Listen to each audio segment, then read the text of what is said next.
పశ్చిమాసియాలో ఘర్షణ వేళ ఇరాన్లో చిక్కుకున్న మరొక 290 మందితో కూడిన ప్రత్యేక విమానం ఢిల్లీ చేరుకుంది. దీంతో ఇప్పటివరకు ఆపరేషన్ సింధు పేరుతో భారతీయులు దాదాపు 1117 మందిని కాపాడారు అధికారులు. భారత గడ్డపై అడుగు పెట్టగానే అంతగా ఎమోషనల్ అయ్యారు. హిందుస్థాన్ జిందాబాద్ అంటూ అందరూ ఒక్కసారిగా నినాదాలు చేశారు. సారే జహాసే అచ్చా అంటూ కన్నీళ్లు పెట్టుకున్నారు. ఇండియా గొప్పతనం తెలిసిందంటూ వెక్కి వెక్కి ఏడ్చారు పలువురు. యుద్ధం కారణంగా ఇరాన్లో భయంకర పరిస్థితులు నెలకొన్నాయి. ప్రాణభయంతో బిక్కుబిక్కుమంటూ గడుపుతున్నారు భారతీయులు. మన దేశం వచ్చిన వాళ్ళలో ఎక్కువ మంది కశ్మీరీలే ఉన్నారు. ఎంబీబీఎస్ కోసం ఇరాన్ వెళ్లారు పలువురు విద్యార్థులు. ఈ నేపథ్యంలో ఇక యుద్ధం ప్రారంభం కాగానే తమ వాళ్ళను కాపాడమంటూ కశ్మీర్లో తల్లిదండ్రులు ఆందోళన వ్యక్తం చేశారు. దీంతో భారత్ అటు ఇరాన్ రాయబార కార్యాలయంతో ఇరాన్ ప్రభుత్వంతో ఎప్పటికప్పుడు సంప్రదింపులు జరిపింది.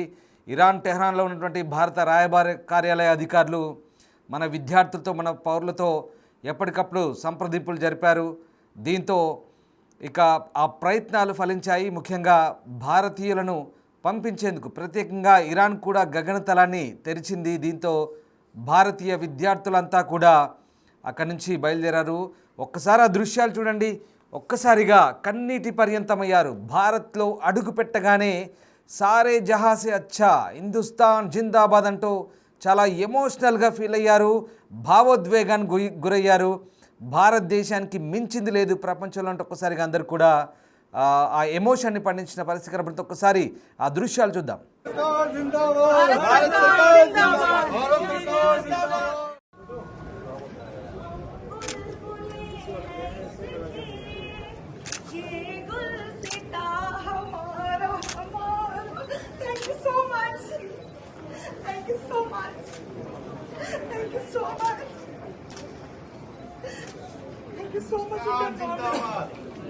हिंदुस्तान जिंदाबाद, हिंदुस्तान जिंदाबाद, हिंदुस्तान जिंदाबाद। तेरा भारत महान है, महान है, जय हिंद, जय हिंद, जय हिंद। हिंदुस्तान जिंदाबाद, हिंदुस्तान जिंदाबाद, जिंदाबाद। भारत सरकार जिंदाबाद, भारत सरकार जिंदाबाद, भारत सरकार जिंदाबाद।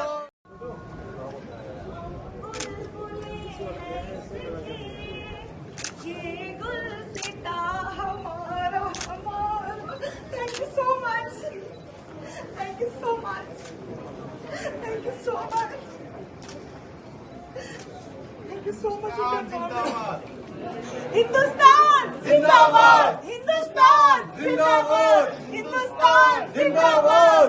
तेरा भारत महान है, महान है, जय हिंद, जय हिंद, जय हिंद। हिंदुस्तान जिंदाबाद, हिंदुस्तान जिंदाबाद, जिंदाबाद। भारत सरकार जिंदाबाद, भारत सरकार जिंदाबाद, भारत सरकार जिंदाबाद।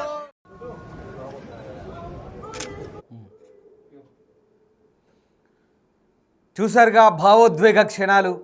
వీళ్ళంతా కూడా భారత్కు తిరిగి వచ్చిన వాళ్ళే. వీళ్ళంతా కూడా ఒక్కసారిగా ఇరాన్ నుంచి భారత్కు తిరిగి వచ్చిన పౌరులుగానే మనకు అర్థమవుతుంది. చాలా క్లియర్గా భారత్లో అడుగు పెట్టగానే కన్నీటి పర్యంతం అవుతున్నారు. మేరా భారత్ మహాన్ అంటున్నారు, హిందుస్థాన్ జిందాబాద్ అంటున్నారు. అలాగే భారత గడ్డను ముద్దు పెట్టుకుంది ఒక మహిళ. వీళ్ళంతా కశ్మీరీ ముస్లిమ్స్లే. భారతదేశ గొప్పతనాన్ని తెలుసుకున్నారు. ఇప్పటికైనా అర్థమవుతుందా ప్రపంచ దేశాల్లో భారత్ ఎంత సురక్షితమో? మన దేశం మనకు కన్న తల్లి లాంటిది. ఇప్పుడు ఆ విషయం చాలామందికి తెలిసి వస్తుంది. ఇప్పటికైనా కొంతమంది ఇంటి దొంగలకు ఈ విషయం అర్థం కావాలి. ఇంటి దొంగలంటే ఎవరో కాదు, ముఖ్యంగా మొన్నటి భారత్ పాక్ యుద్ధంలో పాకిస్తాన్కు స్పైల్గా వ్యవహరించిన కొంతమంది, డబ్బుకు కక్కుర్తిపడి పాకిస్తాన్ అందించిన చిల్లరకు కక్కుర్తిపడి పాకిస్తాన్కు గూఢాచారం చేసిన కొంతమంది భారతీయులకు ఇది చూసి సిగ్గు రావాలి. నిజంగా ఇంకా అలాంటి ఆలోచనలు ఎవరికైనా ఉంటే సిగ్గు రావాలి. ఎందుకంటే ప్రపంచ దేశాల్లో భారత్ మాత్రమే సురక్షితం. ప్రపంచ దేశాల్లో భారత్ ఎంతటి ప్రజాస్వామ్యంతో మత సామరస్యంతో భారతీయులు కలిసిమెలిసి ఉంటారనే దానికి ఇది నిదర్శనం. ఎక్కడికో చదువుకోవడానికి వెళ్ళారు, ఇరాన్ వెళ్ళారు, కానీ అక్కడ పరిస్థితులు బాగాలేవు. పశ్చిమాసియాలో భగ్గుమంటోంది. ఆ దేశాలన్నీ కూడా యుద్ధాలతో అట్టుడికిపోతున్నాయి. ఇప్పుడు భారతీయులు అక్కడ ఉంటున్న భారతీయులు ఇంటికి వచ్చేదాకా కూడా ప్రాణాలు అరచేతిలో పెట్టుకొని ఒక్కసారి ఆ దృశ్యం చూడండి. ఎయిర్పోర్ట్ లాంజ్ నుంచి బయటకు రాగానే ఆ మహిళ సారే జహాసే అచ్చే అంటూ పాడుతూ ఒక్కసారిగా ఏడుపు లంఘించుకుంది. అలాగే కిందికి వంగి భారత గడ్డపై అడుగు పెట్టగానే ఆ భూమిని ముద్దాడుతుంది, నేలను ముద్దాడుతుంది. భారత్ మాతాకి జై, మేరా భారత్ మహాన్ అంటూ కూడా నినాదాలు చేస్తున్నారు. నిజంగా ఎంత ఎమోషనల్ ఇది. ఆ దృశ్యాలు చూస్తుంటే మనం కూడా భావోద్వేగానికి గురికాక తప్పని పరిస్థితి. ఎందుకంటే వాళ్ళు కన్నీళ్లు పెడుతుంటే అంతటి ఎమోషనల్ మూమెంట్ నిజంగా. అంటే బతుకుతామో లేదో అన్న ఆశ. ఎందుకంటే అక్కడున్న పరిస్థితుల నేపథ్యంలో ఇక మనం బతుకుతామో లేదో, బతికి బయటపడతామో లేదో అన్న పరిస్థితుల్లో ఒక్కసారిగా భారత ప్రభుత్వం చొరవ తీసుకుందంటే ఎక్కడ మన పౌరులున్నా, ఏ దేశంలో ఉన్నా, భారతీయులు ఏ పరిస్థితిలో ఉన్నా మన ప్రభుత్వం వారిని కాపాడుతుంది, సురక్షితంగా దేశానికి తిరిగి వస్తుందనడానికి ఇదే పెద్ద నిదర్శనం. ఇప్పుడు దానికి తగ్గట్టుగానే భారత్కు తిరిగి వచ్చిన పౌరులంతా కూడా కన్నీటి పర్యంతమవుతున్నారు. ఆనంద బాష్పాలు రాలుస్తున్న పరిస్థితి కనబడుతోంది. ఒక్కసారిగా ఇజ్రాయెల్ ఇరాన్ ఘర్షణల వేళ ఇరాన్లో చిక్కుకున్న ఈ 290 మంది ప్రత్యేక విమానం శనివారం అర్ధరాత్రి ఢిల్లీకి చేరుకుంది.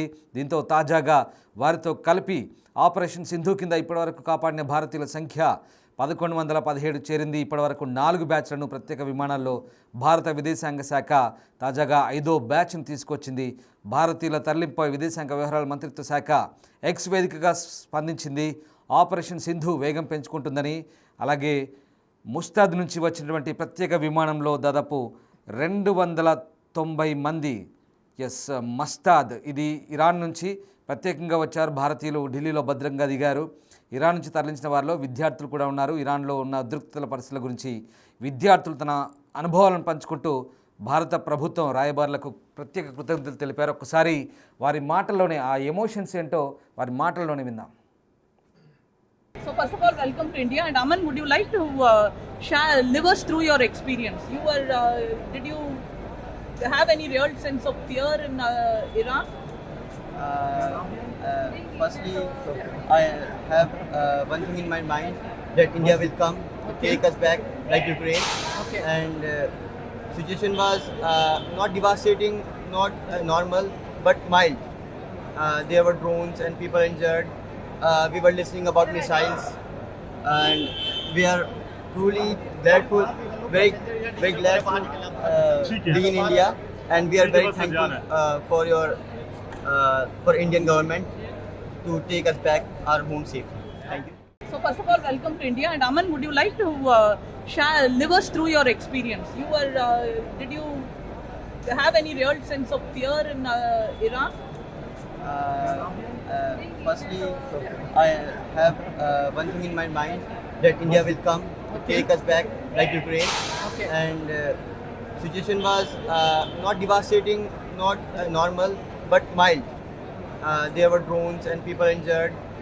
We were listening about missiles, and we are truly grateful, very glad to be in India, and we are very thankful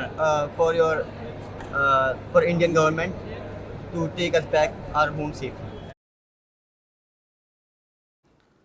right, చాలామంది కాశ్మీరీ విద్యార్థులు ఉన్నారు, కొంతమంది బిహారీలు కూడా ఉన్నారు. వీళ్ళంతా కూడా టెహ్రాన్ యూనివర్సిటీలో ఎంబీబీఎస్ చదువుకోవడానికి వెళ్ళిన వీళ్ళకు భయంకరమైన అనుభవాలు ఎదురైనాయి.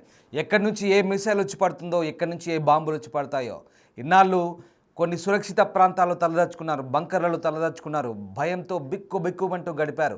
ప్రాణాలు అరచేతిలో పట్టుకొని ఎప్పుడు బయటపడతామా, బతుకు జీవుడా అన్నట్టుగా వీళ్ళ పరిస్థితి కొనసాగింది. మన దేశానికి వెళ్తే చాలు, ఈ చదువులు మనకు అక్కర్లేదు, మనం ఇక్కడి నుంచి వెళ్ళిపోదామని డిసైడ్ అయ్యారు. కనీసం తాగడానికి మంచినీళ్ళు కూడా దొరకని పరిస్థితి. ఎందుకంటే టెహ్రాన్లో కంప్లీట్గా పరిస్థితులు భిన్నంగా మారిపోయాయి. దాడుల తర్వాత పూర్తిగా దుకాణాలు మూతపడ్డాయి. కంప్లీట్గా ఎమర్జెన్సీ కొనసాగుతుంది. ఒక్క నీటి బాటిల్ కొనుక్కోవడానికి కూడా దాదాపు 200-300 రూపాయల ఖర్చు అవుతున్న పరిస్థితి. కనీస సదుపాయాలు లేకుండా అక్కడ విద్యార్థులకు ఇబ్బందులు కలిగాయి. చాలామంది వాళ్ళకు ఆశ్రయిస్తున్న వాళ్ళంతా కూడా దేశం విడిచి పారిపోయారు, అక్కడి నుంచి వెళ్ళిపోయారు. దీంతో ఆ విద్యార్థుల పరిస్థితి అగమ్యగోచరంగా మారడంతో భారత రాయబార కార్యాలయానికి సమాచారం అందించారు.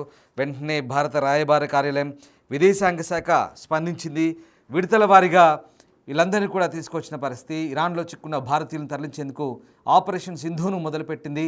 ఈ క్రమంలోనే భారతీయులను తరలించేందుకు ఇరాన్ తన గగనతలాన్ని తెరిచింది. దీంతో విదేశాంగ శాఖ ప్రత్యేక విమానాలను ఏర్పాటు చేసింది. ఈ స్పెషల్ ఫ్లైట్లో అవసరమైతే రానున్న రోజుల్లో మరిన్ని స్పెషల్ ఫ్లైట్లు కూడా నడపవచ్చు అంటూ ఇరాన్ రాయబార కార్యాలయం కూడా చెప్తోంది. ఆపరేషన్ సింధు కింద ఇప్పటివరకు 1117 మందిని భారతీయులను తరలించింది.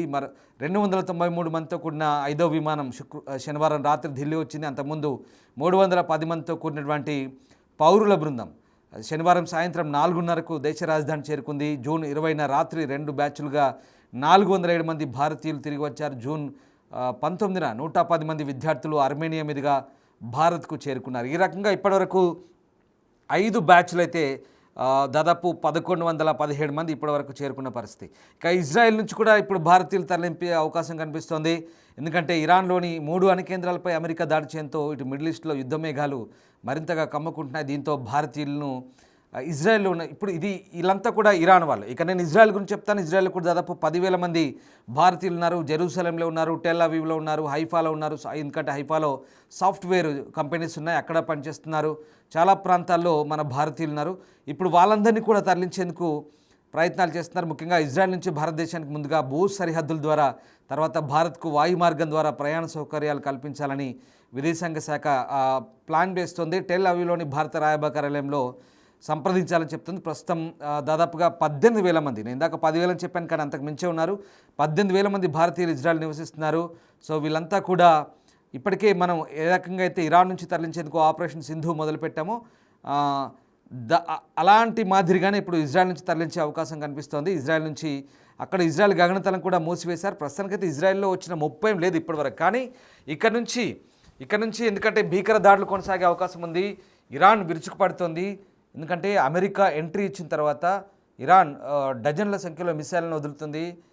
భారీ నష్టం కూడా ఇజ్రాయెల్ వైపు కొనసాగుతుంది. దీంతో అక్కడ ఎవరు ఏంటనేది పర్టికులర్గా టార్గెట్ ఉండదు. ఇంకా ఎవరున్నా అక్కడ పూర్తిగా ఆ ప్రాంతంలో నష్టపోవాల్సింది. కాబట్టి ముఖ్యంగా భారతీయుల విషయంలో ఇజ్రాయెల్ ఇప్పటికే చాలా జాగ్రత్తలు తీసుకుంటే భారతీయులను చాలా స్పెషల్గా ట్రీట్ చేస్తుంది.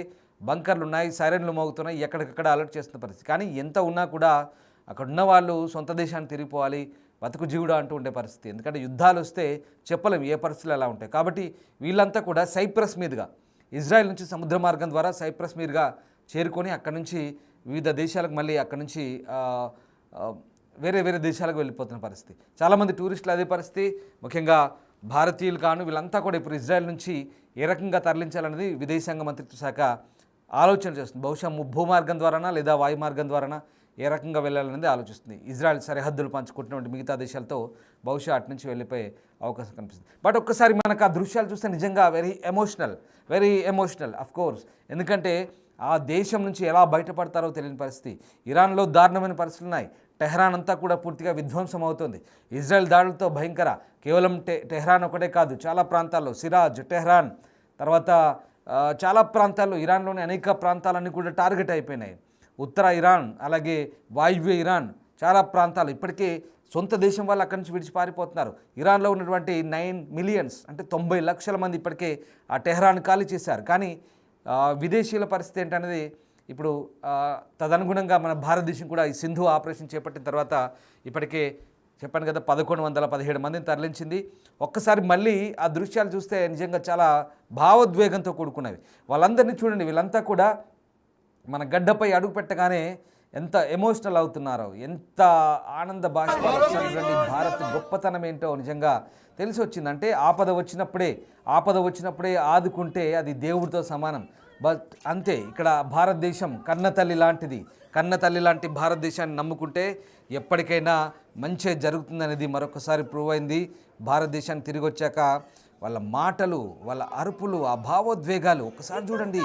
సారే జహాసే అచ్చా అంటూ హిందుస్థాన్ జిందాబాద్, మేరా భారత్ మహాన్ అంటూ ఎంత ఎమోషనల్గా మీరే వినండి.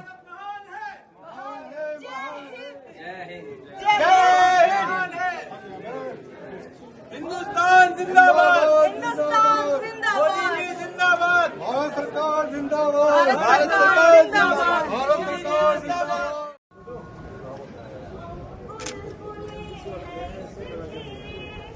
ये गुल सीता हमारा हमारा।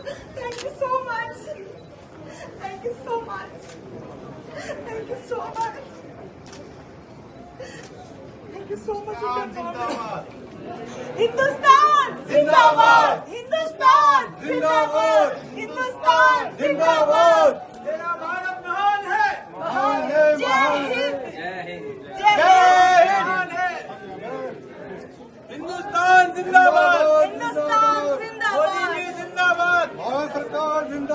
भारत सरकार